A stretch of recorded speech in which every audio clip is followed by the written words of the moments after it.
ब्रज के भक्तों की श्रेणी में आज हम कथा सुनाते हैं श्री फूल बाबा जी की। फूल बाबा जी कहते हैं श्री फूल बाबा जी। कहानी है, श्री इंद्रभूषण बसु का जन्म 1989 में बंगाल के जिला बाखरगंज में हुआ था। 18 वर्ष की अवस्था में उन्होंने इंटरमीडिएट और मध्यमा की परीक्षा पास की। इन परीक्षा में उत्तीर्ण होने के पश्चात भौतिक उन्नति के सारे मार्ग उनके लिए खुल गए। उनकी तीक्ष्ण बुद्धि, अच्छा स्वास्थ्य, परिश्रमी स्वभाव, उच्च शिक्षा के लिए उपलब्ध आवश्यक शारीरिक सुख समृद्धि की भविष्य की सूचना देने लगे। कोई कहता है उच्च कोटि के विद्वान बनेंगे, कोई कहता है ये सफल वकील या बैरिस्टर बनेंगे, कोई कहता है वे एक यशस्वी समाज सेवक और नेता बनेंगे, पर कोई भी कल्पना नहीं कर सका कि एक 20-22 वर्ष का अल्पावस्था में ही वो वृंदावन के बांके बिहारी के श्रृंगार के लिए फूलों की चोरी करने वाले फूल बाबा बन जाएंगे। पर इसमें आश्चर्य की कोई बात नहीं। बांके बिहारी का प्रभाव ही कुछ इस प्रकार का है, जिसकी उनके ऊपर एक बार दृष्टि पड़ जाए, उसके मानस पटल पर उनकी बांकी छप एक बार हृदय में हो जाए, तो उसके कर्ण कुहर में उनके नाम, गुण, रूप, लीला, कथा की ध्वनि एक बार गूंज जाए, उसका लौकिक दृष्टि से सब कुछ एकदम उलट पुलट हो जाता है। कोई असाधारण बात नहीं है। इंद्रभूषण के पिता श्री निशिकांत बसु बड़े कृष्ण भक्त थे, इसलिए वृंदावन के बांके बिहारी से ही अल्पावस्था में उनका परिचय हो जाना स्वाभाविक ही था।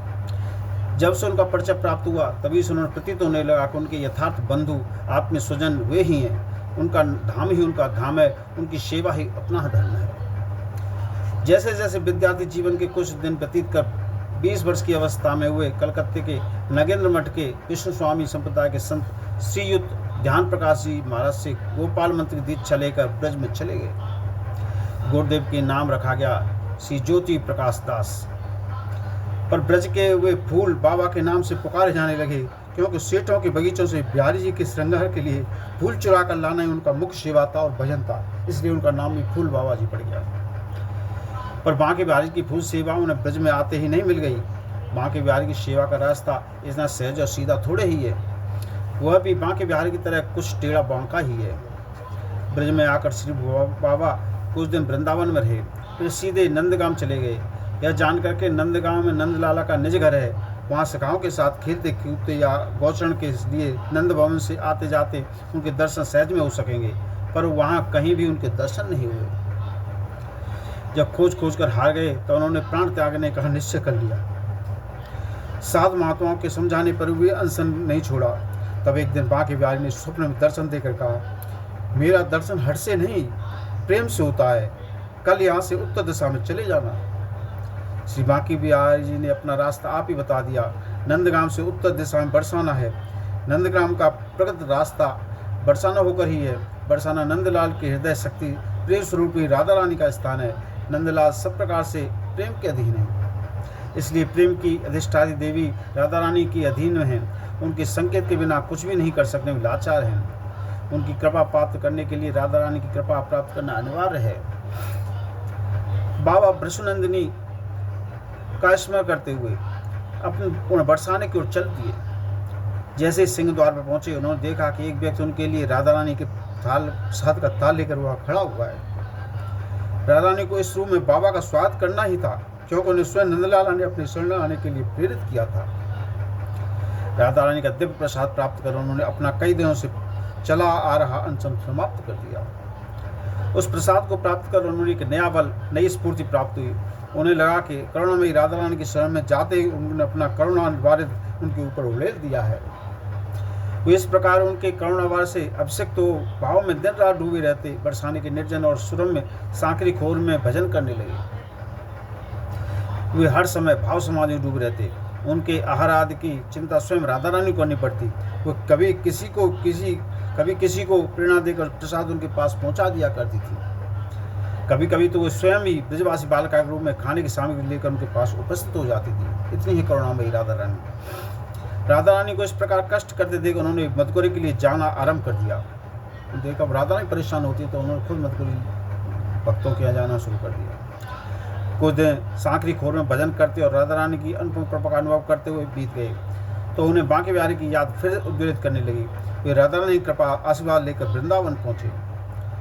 वृंदावन में निधिवन नामक स्थान है, जहाँ प्रिया प्रियतम सखियों सहित आज भी रास विलास करते हैं। आज भी उनके भाग्यवान भक्त उनके दर्शन कर कृतार्थ होते हैं। बाबा यहाँ युगल के दर्शन प्राप्त करने की लालसा से सोहनी सेवा करने लगे, इस भाव से कि यह प्रिया प्रीतम के रास विलास की भूमि है। यहाँ प्रिया प्रीतम नित्य रात में रास करते हैं। वे झाड़ बुहार कर उनके कांटे कंकड़ बीन कर उसे स्वच्छ और सुकोमल रखने लगे। फूल बाबा निरंतर यह भावना करते कि राधा रानी की प्रिय सखी हैं। इसी भाव से वे निधवन में सोहनी सेवा करते और बांके बिहारी के मंदिर में फूल सेवा। बांके बिहारी के श्रृंगार के लिए जहाँ तहाँ से फूल चुरा कर लाते। उन्हें जहाँ जिस कोठी या बगीचे में सुंदर फूल खिले दिख पड़ते, उसी में घुसकर फूल तोड़ते। उनके लिए वृंदावन के सभी स्थान वृंदावन बिहारी के थे और वहाँ के सभी फूल उनकी सेवा के लिए खिलते थे। उनका ऐसा विचार था, इसलिए उन्हें कहीं से फूल तोड़ने में संकोच नहीं होता था। पर उनके भाव को सब लोग नहीं समझते, इसलिए उन्हें कभी गालियाँ भी सुननी पड़ती, कभी मार भी खानी पड़ती। एक बार तो हवालात की हवा भी खानी पड़ी, पर उन्होंने यह सेवा नहीं छोड़ी। एक दिन बाद सेठ हरगुलाल ने उन्हें बिहारी जी के बगीचे के से फूल तोड़ने की छूट दे दी। तब उन्होंने दूसरे बगीचों से फूलों की चोरी करना बंद कर दिया। कोई कार्य शुभ या अशुभ प्रभु से प्रसन्न या प्रसन्न उनके परिणाम से जाना जाता है। फूल बाबा की फूल सेवा के फलस्वरूप उन्हें युगल की जो कृपा मिली, उससे अनुमान लगाया जा सकता है कि प्रभु के चोरी के फूलों से कितना प्रसन्न थे। प्रिया प्रीतम को जब किसी भक्त पर कृपा करनी होती है, तब योग माया उनके लिए भूमिका तैयार कर देती है, उनके अनुकूल किसी लीला विशेष का सृजन करती है। एक दिन जब निधिवन में रास नृत्य हो रहा था, नृत्य करते करते प्रिया जी के नूपुर बिखर गए। सखियों ने उन्हें समेट और पिरोकर प्रिया जी को पहना दिया। नृत्य समाप्त होते ही प्रिया जी ने नूपुरों को गिना, एक नूपुर कम था। सखियां उस खोजने में जुट गईं, बहुत खोजने पर वह नहीं मिला। दूसरे दिन रास आरंभ होने से पूर्व प्रिया जी ने सखियों से कहा, प्रातःकाल फूल सखी निधिवन में नित्य सोहिनी सेवा करती है, उसे आज सोहिनी सेवा करते करते नूपुर अवश्य मिला होगा, तुम उसके पास जाकर नूपुर ले आओ। उधर फूल बाबा भाव समाधि में देख रहे हैं कि उन्हें सखी रूप में रास मंडल में सोहिनी सेवा करते समय राधा रानी का नूपुर मिला है। वे सोच रहे कि सखियाँ उनके पास नूपुर मांगने आएंगी तो वे क्या कहेंगे। उसी समय सखियाँ उनके पास पहुँचे, पूछा, तुम्हें सोहिनी सेवा करते समय श्यामा जी का नूपुर मिला है? फूल सखी ने कहा, नूपुर तो मिला है, पर वो श्याम का है और श्यामा का है, यह मैं कैसे जानूं? दोनों के चरण देखकर उनके नूपुर से मिलान करूं, तभी पता चलेगा कि नूपुर किसका है। वो बड़े चतुर थे। मैं मिलाकर देखूंगी, नूपुर जिसका होगा उसी को दूंगी। श्यामा जी से जाकर जब सखियों ने कहा तो उन्होंने फूल सखी को बुला भेजा। उससे कहा, देख रही, नूपुर मेरा खोया है, श्याम का नहीं, नूपुर मुझे दे दे। फूल सखी ने अपना हट फिर न छोड़ा। तब श्याम और श्यामा दोनों ने अपने अपने चरण उनके आगे बढ़ा दिए। फूल सखी की जन्म जन्मांतर की साध मिट गई। नील और अरुण चरण हृदय को प्राप्त कर उनका भाव समुद्र में बढ़ा। पीरमासों के अर्ध में उनका प्रचलन कर उन्हें अपने प्राण पुष्प उन पर चढ़ा दिए। नूपुर तो राधा रानी को दिया ही, अपने मन और प्राण सदा के लिए उनके चरण में समर्पित कर दिए। जब बाबा भाव समाधि भंग हुई तो उन्हें श्याम श्याम सामने न देखे तो उनकी विराग्नि ने प्रचंड रूप धारण कर लिया। वे उन्मत्त तो हा कृष्ण हा राधे कहकर प्रलाप करते और अशुभजन करते ब्रह्म ज्ञान की रहे तो इधर उधर डोलने लगते। इस अवस्था में उन्हें किसी कृष्ण की बंसी धुन सुनाई पड़ती, कभी रासलीला के दर्शन होते और कभी युगल अपनी एक झलक दिखाते और अंतर ध्यान हो जाते। यह आंख में चलुआ खेल कुछ दिन चलता रहा, पर जब यह कब तक चलता रहता? बाबा का पार्थिव शरीर आंख में चली से अपार्थिव झटकों से कब तक सहन कर सकता था? उनके दृश्य हर कोई सहन नहीं कर सकता। संवत 2003 में आश्विन का महीना था। प्रभु ने अपने नित्य धाम में बुला लेने का विचार किया।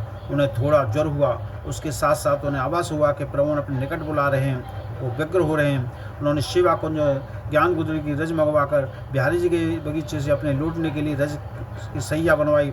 उसी समय बिहारी जी पधारे उन्हें ले जाने को। उन्होंने देखा और गुड़ का भोग लगाकर उन्हें सत्कार किया। सेवकों से कहा हाथ धुलाने को। सेवक हाथ धुलाते समय हाथ गुड़ से सना देख अवाक रह गए। जैसे बिहारी जी उन्हें लेने की जल्दी कर रहे हों, हाथ धोकर वे तुरंत रसैया पर लेट गए। सेवकों ने महामंत्र का कीर्तन शुरू किया। बिहारी जी की चरणामृत उनके मुख में दिया। बिहारी जी उन्हें अपने साथ ले गए। उनका पार्थ सर ब्रज रज पर पड़ा रहा।